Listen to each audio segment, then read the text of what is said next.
All right, Mr. Ellis. Now, when you won't be able to hear my voice, you kind of telling me, making statements. I'm gonna ask you some questions.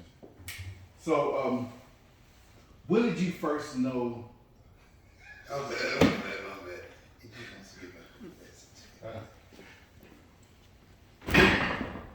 When did you first know that you were, I guess I want to say, in presence of greatness with your dad, and what impact he had on the community? I can say ever since I was very young age, 5 or 6, I realized my dad's greatness. Um, Growing up, the son of an artist, I'm always surrounded by art, always in museums. Our home was an art gallery, paintings everywhere. And so you become a little numb to it. Like, okay, nice art museum, okay, Black history, culture. You see it all the time. But really until I got older, until my college years, early 20s, I realized, okay, wow, there's a level of importance and significance that my dad does. He's not just an artist or, just doing random paintings. There's like a message, there's a theme, there's intent and like purposeful intent behind his artwork and what he paints, just to spread the awareness of Black history and culture. And you decided to start, getting yourself out there so far as being impactful in your art. Talk about what you do now, right now, and from his influence. Oh, well, definitely. Well, my dad, he's an artist, so if it was his wish, he would love for both of his kids to be artists as well too, visual painters. But acting is my passion. That's my first love. That's my art. My parents introduced me to that at age 7, actually at the Ensemble Theater. That's where I took my first acting class. And ever since then, it's just stuck with me, and I've stuck with it. I attended HSPVA, the High School for the Performing and Visual Arts for musical theater, and my parents are just very big on following your passion and doing what you love. So ever since I was young, they would have us traveling to Paris or like visiting different countries, putting me in acting camps. I remember my mom, she took me to Atlanta to visit the Tasha Smith acting workshop. She's one of Tyler Perry's actors.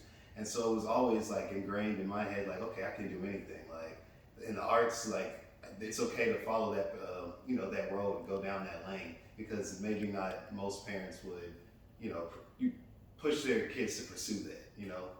That's good. That's what I was trying to get at. Is Yeah. the art side of what you do. And talk about some of your upcoming stuff that you got going on and your endeavors.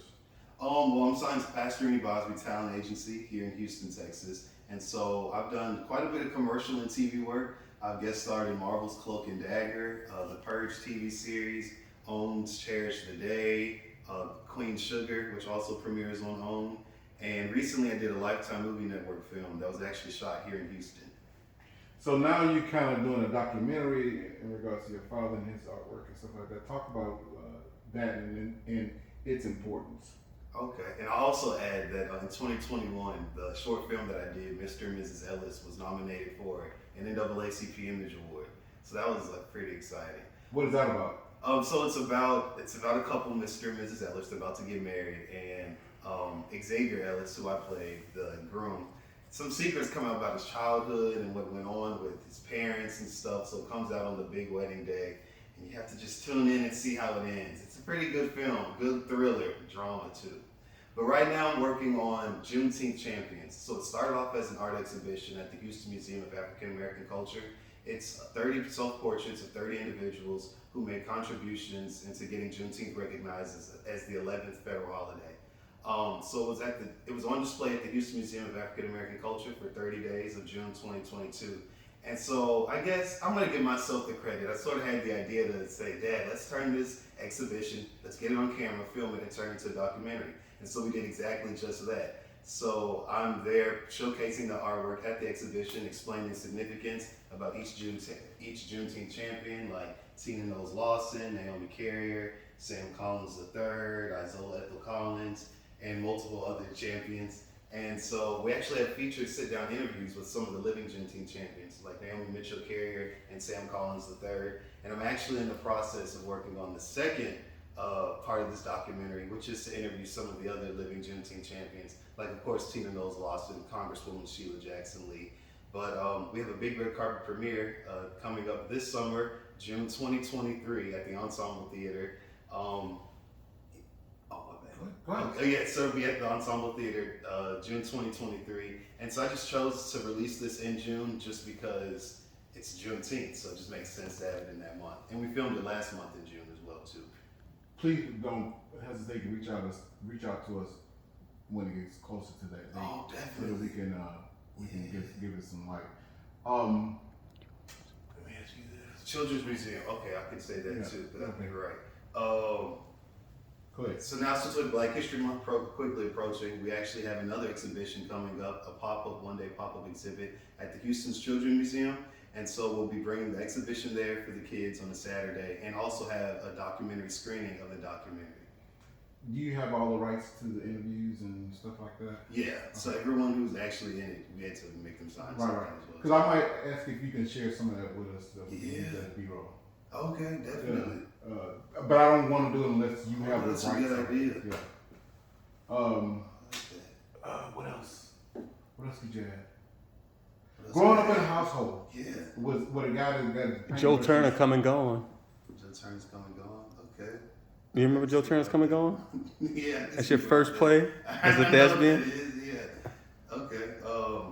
Maybe I can tie that in about what you're about to say as well too. growing up with a dad that has a paintbrush in his hand all the time and so focused on the black Experience. experience.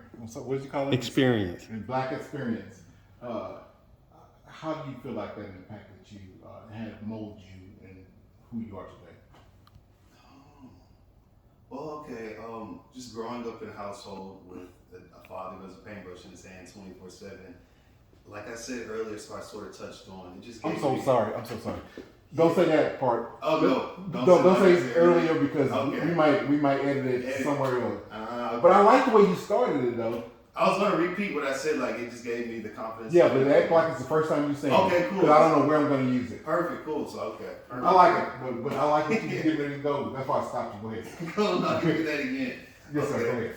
So growing up in a household with a father with a paintbrush in his hand 24/7 definitely just instilled the importance of the arts in my head, you know. And I think that's what it created me to be the artist who I am today. To do film, television work, commercial work.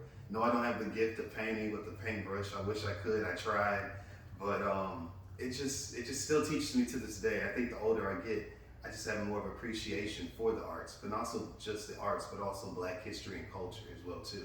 And every day I'm learning. Like I'll see a painting, I'll ask my dad about something, and be like, oh wow, okay, I'm learning about Plessy versus Ferguson, or I'm learning about 1619, or I'm learning about Selma, or what happened in Tulsa. You know, just so many different things. You know, so I just appreciate my dad, and I see him not just as an artist, but as a historian, as an educator, the chairman on this commission, chairman on that commission, museum director, doing so many different things, a teacher, a leader in the community. So yeah,